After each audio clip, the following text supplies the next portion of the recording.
السميع العليم العظيم الحفيظ بوجه الكريم وسلطانه القديم من الرجس الخبيث المخبث الشيطان اللعين الرجيم وقبيله ونفخه ونفسه وهمزه بسم اللہ الرحمن الرحیم۔ تمام نبیوں کے سردار حضرت محمد صلی اللہ علیہ وآلہ وسلم اور تمام مذاہب کے سردار دین اسلام کے پیروکاروں السلام علیکم۔ آج کی گفتگو ماشاءاللہ 62ویں مقام پہ پہنچ گئی۔ آج جس ہستی کو سرنامہ کلام بنایا ہے سید ابو الحسن علی بن عثمان الحجویری الجلابی الغزنوی جنیدی داتا گنج بخش حنفی لاہوری رحمۃ اللہ علیہ، جو داتا گنج بخش کے نام سے دنیا میں جانے جاتے ہیں۔ آپ کی ولادت 400 ہجری اور وصال 465 ہجری، تو گویا کہ اپنے زندگی جو ہے وہ تقریباً 65 سال کے قریب گزاری۔ آپ غوث اعظم عبد القادر گیلانی رحمۃ اللہ علیہ سے 70 سال پہلے پیدا ہوئے اور 2014 میں آپ کو دنیا سے دیے ہوئے 942 سال ہو چکے ہیں۔ 942 سال کے بعد آج بھی نام آپ کا زندہ ہے۔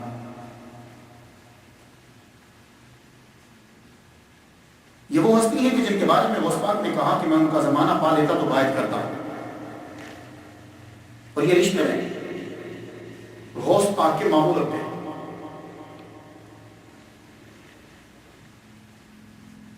یہ وہ ہستی ہے کہ جن کو معین الدین اجمیری چشتی سلطان الہند میں گنج بخش پکارا۔ یہ وہ ہستی ہے کہ جن کو مجدد الفسانی نے اتنا بابرکت جانا کہ آپ نے کہا کہ آپ کا شہر جو ہے وہ تمام شہروں کا قطب ہے۔ یہ وہ ہستی ہے کہ جن کے متعلق اشرف علی تھانوی جب وہ دانت نکلوانے کے لیے لاہور آئے تھے تو انہوں نے جب یہاں مراقبہ کیا تو کہنے لگے کہ یہ کوئی بہت بڑے بزرگ ہیں کہ میں نے فرشتوں کو صف باندھے ہوئے ان کی قبر پہ دیکھا ہے۔ وہ داتا گنج بخش اجمیری جن کی کتاب مرشد کا کام دیتی ہے۔ آئیے معمول کے مطابق سب سے پہلے ہم نام کے اوپر گفتگو کرتے ہیں۔ سید میں اس کے اوپر پہلے گفتگو کر چکا ہوں، لیکن جب کبھی گفتگو ایک ہی ٹاپک پہ یا ایک ہی چیز پہ ہوتی ہے تو میں چاہتا ہوں کہ کچھ تھوڑا سا ڈیفرنٹ، تھوڑا سا آپ کو ہٹ کے اور چیز دے دوں۔ سید عام طور پر اسے کہتے ہیں کہ جو حضرت امام حسن یا امام حسین کی اولاد سے۔ اس کے علاوہ بھی لفظ سید کا استعمال ہوتا ہے، جو ایک جماعت کا رکھوالا ہو اسے بھی سید کہتے ہیں، جیسے حضور نے فرمایا قوموا لسیدکم، اپنے سردار کے لیے کھڑے ہو۔ سید خامد کے لیے بھی استعمال ہوا ہے قرآن مجید کے اندر۔ سورہ یوسف اگر آپ پڑھیں گے تو جب وہ دروازے میں حضرت زلیخا نے اپنے خامد کو پایا عزیز مصر کو، وَأَلْفَ يَا سَيِّدَهَا لَدَى الْبَابِ، سفیان ثوری کہتے ہیں کہ سید وہ ہوتا ہے جو کسی پہ حسد نہیں کرتا۔ ابو اسحاق فرماتے ہیں کہ سید وہ ہوتا ہے کہ جو علم و تقوی میں اپنی قوم سے افضل ہوتا ہے، اس کو سید کہتے ہیں۔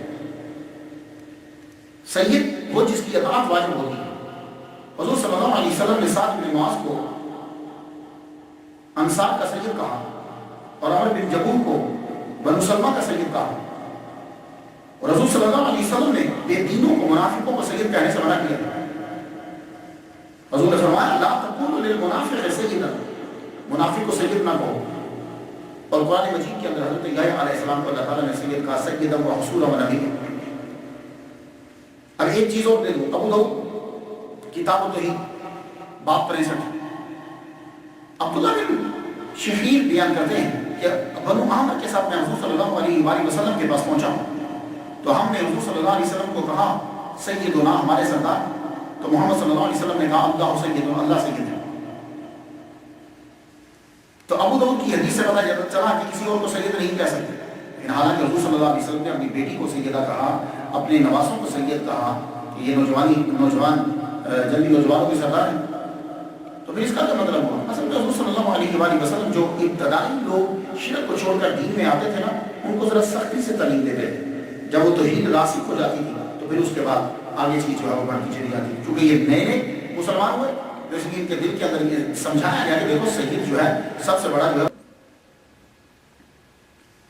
علامہ اقبال جو ہے بڑا شوق تھا. آپ تو علامہ اقبال تو دیوانے تھے. داتا گنج بخش اجمیری رحمۃ اللہ علیہ آخری عمر کے اندر آپ صرف کشف المحجوب کو ہی پڑھتے تھے. ایک دن ڈاکٹر نیاز کو کہنے لگے دیکھو یہ کتاب ایک خزانہ ہے, سادہ لفظوں کے اندر اتنا بڑا پیام مگر سمجھ نہیں آتی, مسلمان اتنا بھی سمجھ نہیں پاتا. ہم صرف داتا گنج بخش کی اس کتاب کو صحیح طرح سے پڑھ لیں تو اسلام کو سمجھنے میں کوئی مشکل نہیں. 1936 سے لے کے 1937 تک علامہ اقبال فجر کی نماز لازمی طور پر داتا صاحب کی مسجد میں پڑھتے تھے. 1936 سے 1937 تک. پھر آپ کی جوڑوں میں جب درد ہوا تو آپ نے چھوڑا, جانا مشکل ہو گیا. روزانہ نماز کے بعد آدھا پارا کی علامہ اقبال ڈاکٹر اقبال رحمۃ اللہ علیہ تلاوت فرماتے تھے داتا صاحب کے مزار کے پاس. داتا صاحب کو بھی آپ سے بڑی محبت تھی. ایک مرتبہ کیا ہوا, ایک بزرگ تھے سلسلہ قادریہ کے سید مغفور قادری رحمۃ اللہ علیہ, یہ علامہ اقبال کے بڑے دیوانے تھے. گفتگو کوئی بھی ہو علامہ اقبال کا شعر ضرور پڑھتے تھے, اور دل بڑا چاہتا تھا کہ علامہ اقبال سے مل لوں, لیکن ہوتا نا کچھ آدمی مل نہیں پاتے, کوئی سبب نہیں بنتا. آپ داتا گنج بخش اجمیری رحمۃ اللہ علیہ کے مزار پہ زیارت کے لیے آئے تو مراقبہ کیا تو ایک دم سے آواز آئی, تم مغرب کی نماز سے پہلے جاوید منزل پہ پہنچو, تمہاری ملاقات ہو جائے گی. اچھا آپ گئے. مغرب سے پہلے آپ جب جاوید منزل کے گیٹ پہ پہنچے تو علامہ اقبال دروازے پہ کھڑے تھے, کہنے لگے شاہ جی اندر آ جائیے. سید محفوظ صاحب کہتے میں حیران رہ گیا. گفتگو شروع ہوئی, تصوف پہ ہوئی, ہر چیز پہ ہوئی. آخر میں نے پوچھ لی حضور آپ کو میرا نام اور میرے بارے میں پتہ کیسے چلا؟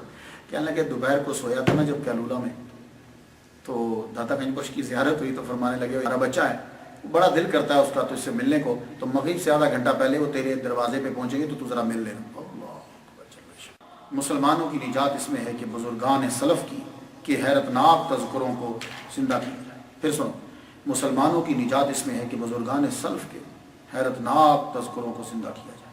تو میں علامہ اقبال کے اس جملے کو پورا کر رہا ہوں, میں ان کے تذکرے تم تک پہنچا رہا ہوں. آؤ میرے ساتھ سب مل جاؤ, یہ باتیں یاد کرو اور آگے پہنچاؤ. تمہارے پاس کچھ ہیں تو وہ مجھ تک پہنچاؤ.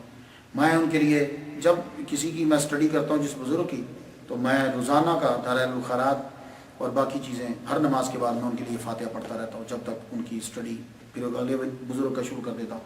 میں تو ان کے لیے فاتحہ پڑھ چکا, مزار پہ بھی آپ لوگ بھی پڑھیے گا. اجازت دیجیے. واخر دعوانا الحمدللہ.